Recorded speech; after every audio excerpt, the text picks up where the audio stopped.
fisiopatologia, né? E eu acho que é importante a gente entender esse contexto. O risco de afogamento ele é 200 vezes maior do que você estar dirigindo um carro ou na estrada, num ônibus, alguma coisa assim.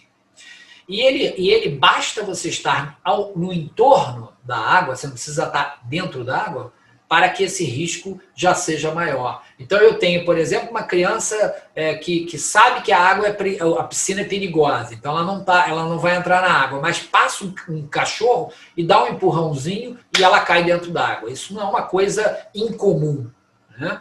E nesse momento ela está se afogando, ela estava fora da água, ela sabia que existia risco, né? Então existem todas essas situações e isso tudo começa com uma pessoa que entra na água, né? E aí, de repente, percebe que não está à vontade. Isso é muito clássico na praia, onde existem correntes de retorno, e a pessoa não tem essa leitura da corrente de retorno, ela entra no local, acha que é super tranquilo, e a corrente começa a puxar e ela começa a nadar contra a corrente, né? Nesse momento que ela começa a nadar contra a corrente, e ela percebe que está num processo possível de afogamento, ela já está como um caso de resgate. Então, se eu tirá-la da água nesse momento, antes da aspiração, ela é apenas um resgate. A primeira aspiração de líquido, que leva a uma tosse, é característico de um afogamento. Ali começa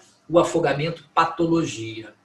E aí, dependendo da quantidade de líquido que essa pessoa aspirou, isso vai progredindo de 1 a 4. Ou seja, eu aspirei uma pequena quantidade, eu sou grau 1, aspirei um pouquinho mais, sou grau 2, 3, 4, 3, 4 já é edema agudo de pulmão, basta uma pequena quantidade de água para você ser um edema agudo de pulmão e haver uma queda na PaO2, na quantidade de oxigênio, de 50%. Então, uma hipóxia grave, crítica, com indicação de terapia intensiva. Então, e você vê, de você passar do grau 1 ao grau 4, ele leva 2 minutos. Claro, pode levar mais tempo? Pode. Eu tenho uma competência aquática muito grande, o risco é muito grande ali, a dificuldade de sair. Isso pode levar 10 minutos, mas normalmente isso acontece em 2, 3 minutos. É muito rápido.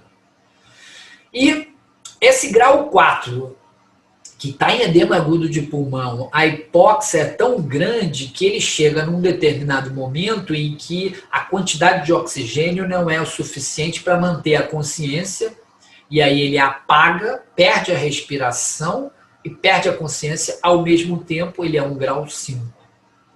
E aí ele tem uma parada respiratória isolada, o coração continua batendo, e isso vai acontecer por mais, no máximo, 1 minuto, 1 minuto e meio, onde o coração vai parar. Nós temos um grau 6.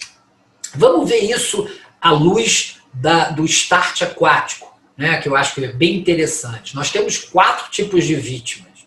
Quando você olha para a situação de água, independente de estar ou não se afogando, nós temos 4 tipos de vítimas.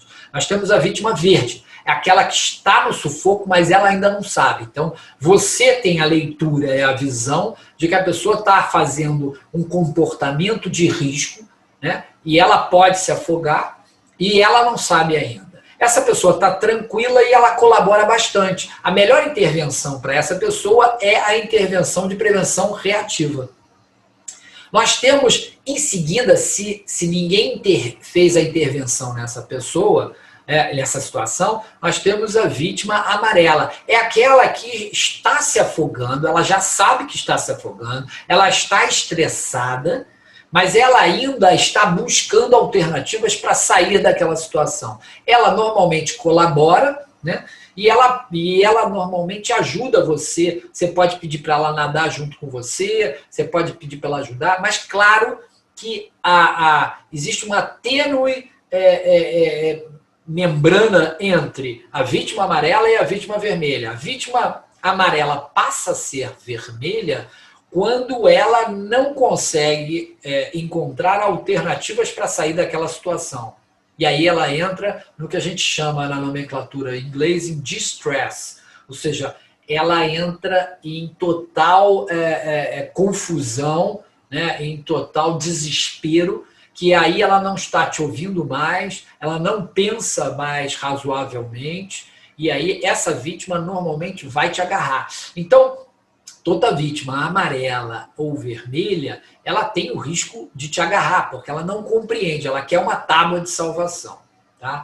O melhor resgate para a vítima vermelha e amarela é resgate, é um salvamento, é você dar sempre ter um flutuador para dar para a pessoa não te agarrar. E a vítima preta é naquela vítima vermelha, amarela e vermelha que não foi resgatada e aí ela parou de respirar, perdeu a consciência, né? E ela pode estar em duas situações. Quando você chegar, ela pode estar em parada respiratória isolada ou em parada cardiorrespiratória. E isso é muito importante você distinguir dentro da água para poder fazer a melhor intervenção, né, que seria o boca a boca. O boca a boca não respondeu dentro d'água, ela está em parada cardiorrespiratória. O boca a boca respondeu dentro da água, ela estava em parada respiratória isolada e o prognóstico é bem diferente, nós vamos ver em outro vídeo.